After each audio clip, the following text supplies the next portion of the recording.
Caminaba por el desierto para despedirse de la vida, hasta que escuchó el llanto de un bebé abandonado bajo una lona, dejado para morir. Detrás de eso, una red oscura trataba a los recién nacidos como si no valieran nada, creyendo que nadie se atrevería a mirar atrás. Pero John Curtis, un hombre roto por la culpa, no solo encontró al niño, encontró también una razón para seguir. Y escuchen bien, porque el giro de esta historia es tan impactante como inspirador. Y sí, la justicia terminó ganando. John Curtis avanzaba por la llanura árida de Arizona con pasos lentos, como si cada uno pesara más que el anterior. El calor caía sobre él sin piedad, aplastando sus hombros encorvados, mientras el sol de mediodía lo quemaba incluso a través de la tela gastada de su camisa, esa misma que no se quitaba desde hacía días. El sudor le resbalaba por el cuello, mezclándose con la tierra seca de su piel. Su mochila apenas pesaba. Contenía una botella de agua, medio vacía, y una hoja doblada. Una carta que no pensaba enviar a nadie. Era su despedida al mundo, aunque ya hacía tiempo que sentía que el mundo se había despedido primero de él. Hoy no era un día cualquiera. Había elegido esta fecha por una razón: el cumpleaños de su hija, Emily. Había cumplido 8 años. O habría cumplido, si no fuera por aquel accidente. 2 años atrás, una noche de lluvia intensa, John perdió el control del coche en una curva cerrada. Su esposa sobrevivió con heridas menores. Emily no. Y aunque nadie lo acusó formalmente, John se culpó desde entonces. Su matrimonio se deshizo poco a poco. Su empleo como técnico de mantenimiento desapareció como si nunca hubiera existido. Y la rutina se volvió una repetición constante de remordimiento, silencio y días vacíos. A pesar de las sesiones con un terapeuta que hablaba de procesos de duelo y resiliencia emocional, John solo conocía una palabra para describir su vida: vacío. El desierto, con su crudeza y su absoluta indiferencia, le parecía el único lugar honesto para poner fin a todo. Sin testigos, sin espectáculo, solo él y la tierra abrasada. Se detuvo en un pequeño claro entre formaciones rocosas. Allí no crecía nada, ni una sombra, ni un susurro de vida. Se llevó la botella a los labios, dispuesto a dar el último trago. Pero entonces lo escuchó. Un sonido suave, quebrado, como un quejido ahogado que el viento arrastraba a duras penas. Frunció el ceño. ¿Había sido real? ¿O su mente, ya cansada y debilitada, empezaba a jugarle malas pasadas? Se quedó inmóvil. Luego volvió a escucharlo, más claro esta vez. No era viento, era un llanto, débil, cortante, un lamento diminuto, apenas perceptible, pero humano. Miró a su alrededor, desconcertado. Dio unos pasos torpes entre las piedras, siguiendo aquel murmullo quebrado. El corazón le golpeaba el pecho con fuerza creciente, no por miedo, sino por la imposibilidad de lo que sus oídos le decían. Y entonces lo vio. Un pequeño bulto bajo una lona gris, parcialmente cubierto con piedras del entorno, como si alguien hubiera querido ocultarlo. Se agachó, retiró con cuidado las piedras, luego el plástico, y su mundo se detuvo. Allí, dentro de un contenedor de plástico, un bebé de apenas semanas, envuelto en trapos desgastados, apenas respiraba. Sus labios estaban resecos, su piel enrojecida por el calor. Una de sus manitas se abría y cerraba en una especie de reflejo involuntario, como si intentara aferrarse a algo invisible. John se quedó paralizado. La imagen era tan imposible que su mente se resistía a aceptarla. No entendía cómo, ni por qué, ni quién. Solo sabía que aquel pequeño ser no debía estar allí. Y sin embargo, estaba. El propósito con el que había entrado al desierto se desmoronó en un instante. Lo que antes era decisión inquebrantable, ahora parecía un absurdo lejano. La muerte que buscaba se alejó, desplazada por algo mucho más urgente: la vida que tenía en brazos. Lo levantó con cuidado, sintiendo su fragilidad contra el pecho. Su instinto gritaba que debía llamar a emergencias, buscar ayuda. Pero el lugar estaba aislado, sin cobertura ni caminos cercanos. No había tiempo para esperar. Cada segundo contaba. El sol seguía cayendo con fuerza. El calor era el mismo. El peso en su espalda, idéntico. Pero algo había cambiado. John giró sobre sus talones y comenzó a caminar en dirección opuesta. Donde antes había huido de la vida, ahora caminaba hacia ella. No por él, por aquel pequeño que, en medio del olvido, aún tenía la fuerza para llorar. Y así, entre la arena y la roca, comenzó un nuevo capítulo. Sin saberlo, John acababa de nacer por segunda vez. El camino de regreso fue una verdadera prueba de resistencia. El sol parecía más pesado, más cruel. La botella que antes contenía agua, ahora solo era un recuerdo seco colgando del hombro. John tropezaba con las piedras, caía de rodillas y se obligaba a levantarse.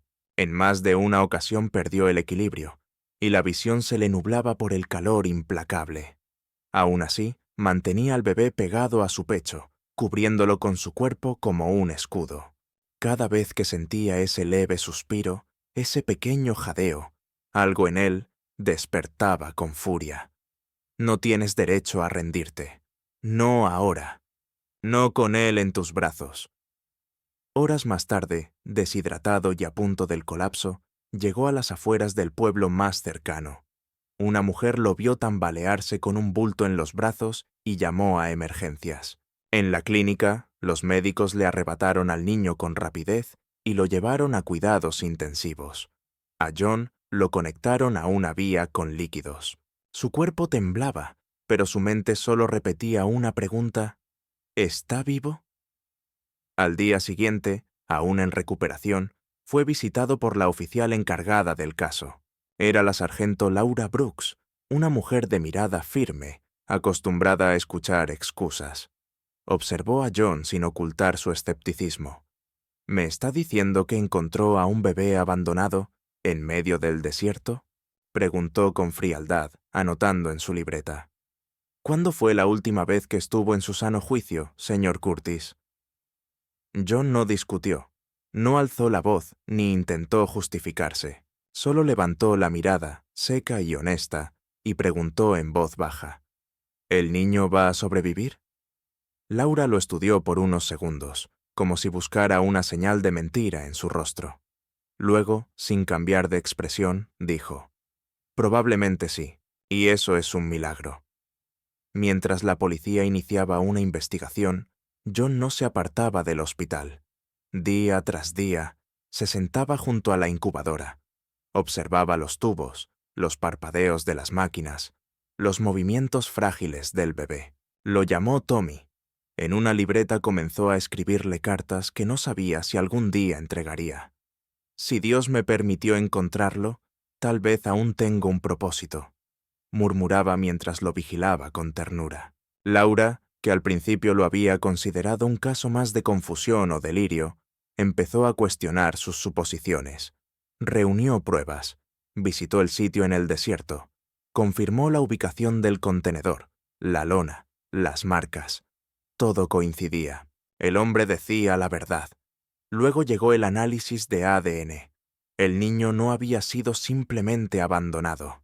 Había nacido en un entorno clandestino, y cuando alguien intentó huir con él, fue detenida. El bebé fue dejado atrás, solo. La información enfureció a Laura. John, por el contrario, cayó en un silencio más profundo. No sabía cómo procesar el hecho de que esa pequeña vida había sido tratada como algo desechable. Pero en su interior, algo crecía. No rabia ni desesperación. Algo más firme. Una necesidad de proteger. Semanas después, una trabajadora social se sentó frente a él en una sala del hospital. Señor Curtis, ¿consideraría presentar una solicitud para obtener la custodia temporal? John no respondió de inmediato. Miró sus manos, luego al bebé dormido detrás del cristal. Finalmente, susurró: si no lo hubiera encontrado, yo no estaría aquí. Tal vez no puedo cambiar el pasado, pero a él, Tal vez sí puedo darle un futuro. Habían pasado 3 meses. John Curtis, quien una vez caminó hacia el desierto con la intención de rendirse, ahora caminaba todos los días hacia adelante. Consiguió un trabajo modesto en un almacén descargando cajas y luego otro como repartidor de encomiendas. No era mucho, pero era honesto. Rentó una pequeña habitación con calefacción, suficiente para descansar con dignidad. No había lujos, pero sí un propósito. Asistía cada semana a cursos de formación para padres y se reunía con una terapeuta que, por primera vez, no le hablaba de culpa, sino de reconstrucción.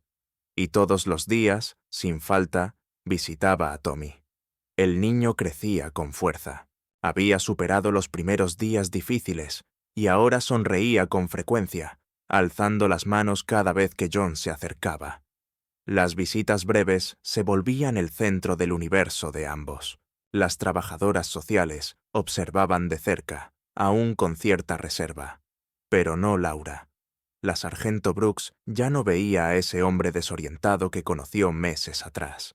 Lo observaba levantarse temprano, cambiar de turno cuando hacía falta, sacrificar horas de descanso solo para pasar 15 minutos junto a una cuna de hospital. Y un día, sin poder evitar la curiosidad, le preguntó: «¿Por qué hace todo esto, señor Curtis? Sabe que no hay ninguna garantía.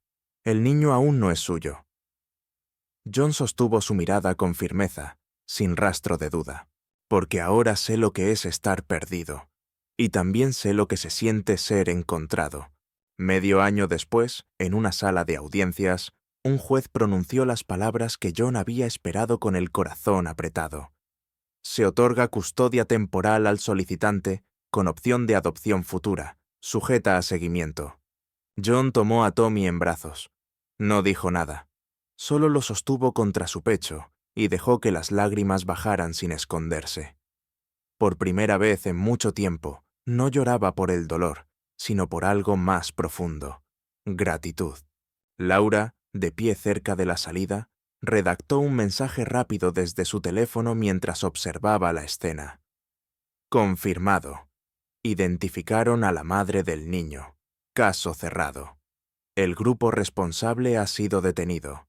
Y Curtis, él cambió. Se transformó. Ahora es mejor que muchos de nosotros.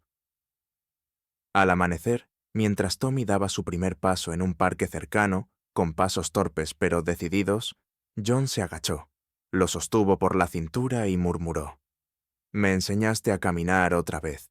Ese desierto al que una vez llegó buscando el fin se convirtió en el lugar donde empezó todo. No solo para el niño que sobrevivió, sino también para el hombre que, sin saberlo, fue salvado en el mismo instante en que decidió salvar a alguien más. Y eso, en el fondo, fue su mayor victoria. Sobre la culpa, sobre el dolor, sobre sí mismo.